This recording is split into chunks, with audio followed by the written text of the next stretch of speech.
Hello everyone, welcome to my channel. आज हम बनाने वाले हैं बिना गैस जलाए सुपर टेस्टी मुंह में घुल जाने वाली मिठाई, जो कि मात्र 10 मिनट में बनकर के तैयार हो जाती है। इसे आप फ्रिज में स्टोर करके महीनों तक रख सकते हैं, ये बिल्कुल भी ख़राब नहीं होगी और जिसे भी आप खिलाओगे ना वो आपकी तारीफ़ करते हुए नहीं थकेंगे। कोई विश्वास ही नहीं कर पाएगा कि आपने इसे घर पर बनाया है। बहुत ही यमी लगते हैं खाने में। तो चलिए हम इसे बनाना शुरू करते हैं। इसके लिए हमें चाहिए सबसे पहले चॉकलेट बिस्कुट। तो यहाँ पर मैंने लिया है ओरियो बिस्कुट, 3 बड़े पैकेट मैंने ओरियो बिस्कुट के लिए हैं। अब इनको हम रैपर से निकाल लेंगे और सारे बिस्कुट को हम एक प्लेट में रखते जाएंगे।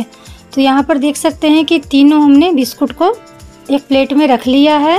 इसके बाद हम ले लेंगे एक मिक्सर ग्राइंडर जार और उसमें हम एक एक बिस्कुट को हम हाथों से इस तरह से तोड़ते हुए ग्राइंडर जार में डालते जाएंगे। तो सारे बिस्कुट को हमें इसी तरह से ग्राइंडर जार में डाल देना है। उसके बाद हम ग्राइंडर जार का लिड लगा करके इनको हम बारीक पीस लेंगे। तो बिस्कुट को हम एकदम से फाइन पाउडर में तैयार करना है। तो इस तरह से देखिए हमने एकदम महीन इनको पीस लिया है। अब लेंगे हम एक बड़ा सा बाउल और उसमें हम सारे बिस्कुट के पाउडर को ट्रांसफर कर लेंगे। तो सारे बिस्कुट के पाउडर को हमने इस तरह से बाउल में डाल दिया है। अब हम लेंगे थोड़ा सा दूध और इसमें हम 2-3 चम्मच दूध डालते जाएंगे और इनको हम मिक्स करते जाएंगे। एक बार में हमें ज़्यादा दूध नहीं डालना है।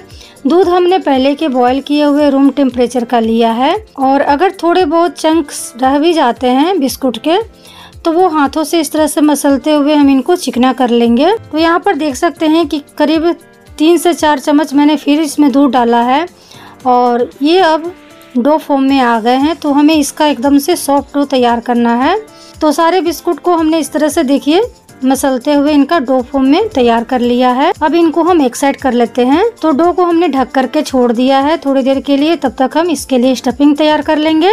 स्टफिंग के लिए मैंने लिया है एक छोटा सा प्लेट और उसमें ऐड किया है 4 बड़े चम्मच डेसिकेटेड कोकोनट पाउडर और 2 चम्मच मैंने पीसी हुई चीनी ली है, 2 बड़े चम्मच मिल्क पाउडर और 2 बड़े चम्मच बारीक कट किया हुआ बादाम। अब सारी चीजों को एक बार मिक्स कर लेंगे। उसके बाद हम इसमें 1-2 चम्मच दूध डालेंगे और इनका हम डो तैयार कर लेंगे।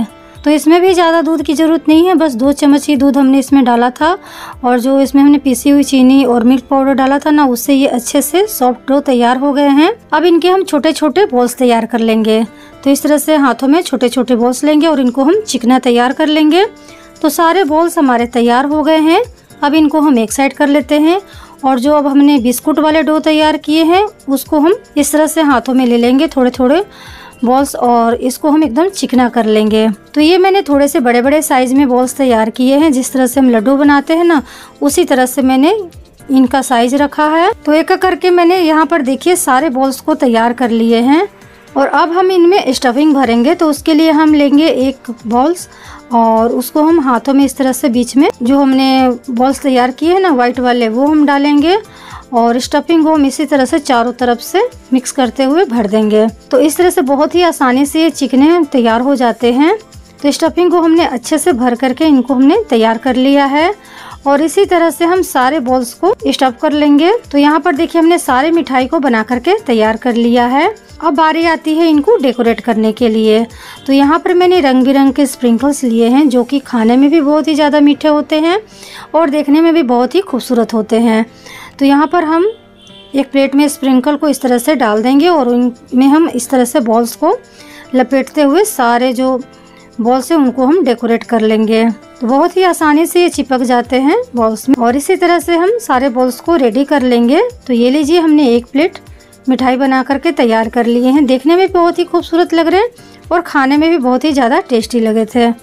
तो फ्रेंड्स, आप भी इस तरह से बना करके देखिए और जिसे भी आप खिलाओगे तो वो पहचान नहीं पाएगा कि आपने इसे घर पर ही बनाया है। त्योहारों का सीजन है तो आप इस तरह से बना करके फ्रिज में स्टोर करके रख सकते हैं और मेहमान आए तो उन्हें आप सर्व कर सकते हैं। बहुत ही टेस्टी और यम्मी मिठाई बन करके तैयार हुई है। तो आप इस रेसिपी को कब बना रहे हैं प्लीज़ कमेंट करके ज़रूर बताइएगा। अगर ये मेरी रेसिपी आपको ज़रा सा भी हेल्पफुल लगे तो आप मेरे वीडियो को लाइक और शेयर ज़रूर करें। अब तक हमारे चैनल को सब्सक्राइब नहीं किया है तो प्लीज़ जल्दी से सब्सक्राइब कर दें। बगल में बेल है, उसे आप ऑल में प्रेस कर दीजिएगा ताकि आने वाली मेरी न्यू वीडियो की नोटिफिकेशन आपको जल्दी से जल्दी मिले।